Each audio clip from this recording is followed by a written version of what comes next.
I have a little extra time today, so I'm going to share with you more things that will keep you poor. Now, I've made a lot of mistakes with money. I've made some really, really dumb, stupid, idiotic mistakes. My biggest was credit cards. My second is I was never really content with the car that I had. Right after I bought it, I was looking at another card to buy. The car to buy. Hold on just a second. So, for some reason, my dogs want to run in and they want to run out. They want to run in and they want to run out, even when I'm making a video. So, a car is the biggest depreciating thing that you can buy. It depreciates like crazy, about 50% every 5 years. And so, let's talk about the other thing that if you aren't wise about it, it's going to keep you broke. It's going to keep you poor, coming at you.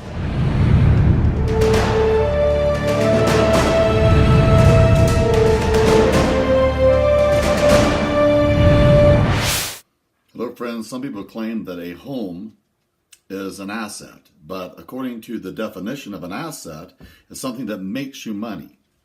And a house, basically, by the time you replace the roof a couple of times, replace that hot water heater, had to do plumbing work on the house, had to do something about those floors, whether you put new carpet in or you put in new linoleum, you have the hardwood floors redone. After you get all that done and you clean out the gutters and hold on, I got to take care of something. I'll be right back. There's some kind of weird noise coming from next door.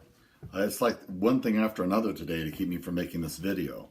Anyway, we're talking about homes, and there's a lot of hidden expenses. And then if you're in a high tax area, a house can just about take your shirt.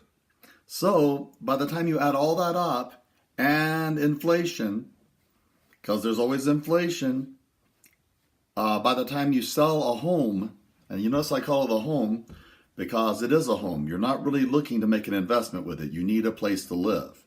Now, a house is a completely different monster.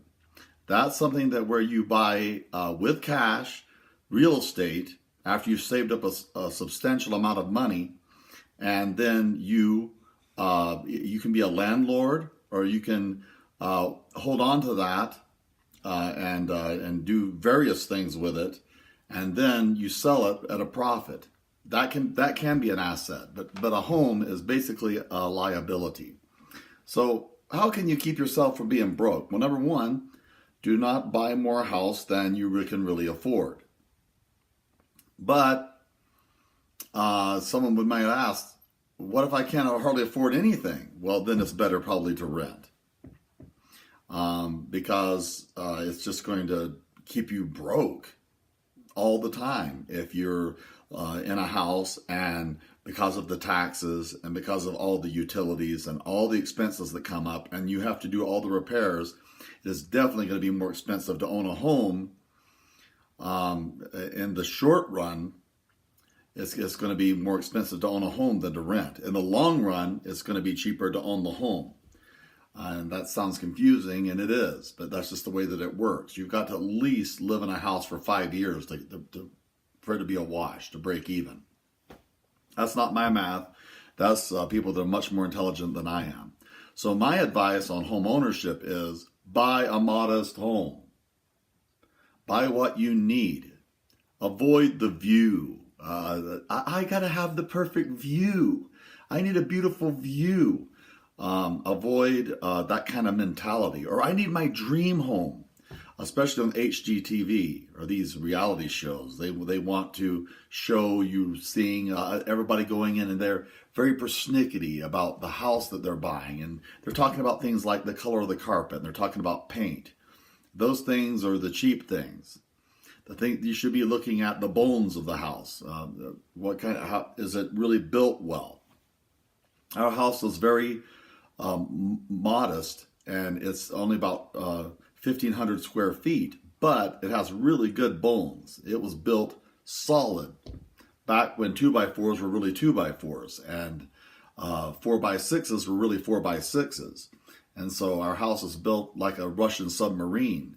And so those are the kind of things that you want to look at when you buy a home, not the superficial things like a sun-faded door or you are looking at the carpet and going, oh, it's worn there, and or, those things are cheap. Paint.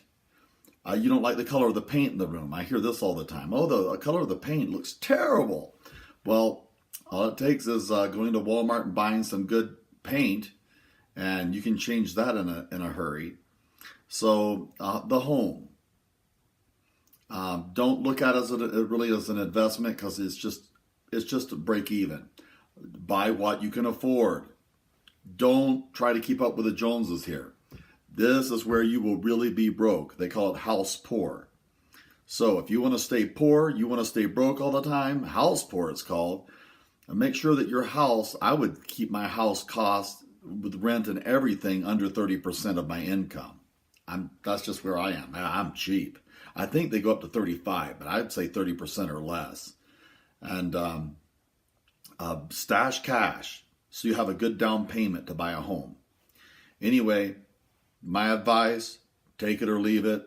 But those who buy more house than they can afford just can't understand why they can't make it. And they're living in it a lot of the time.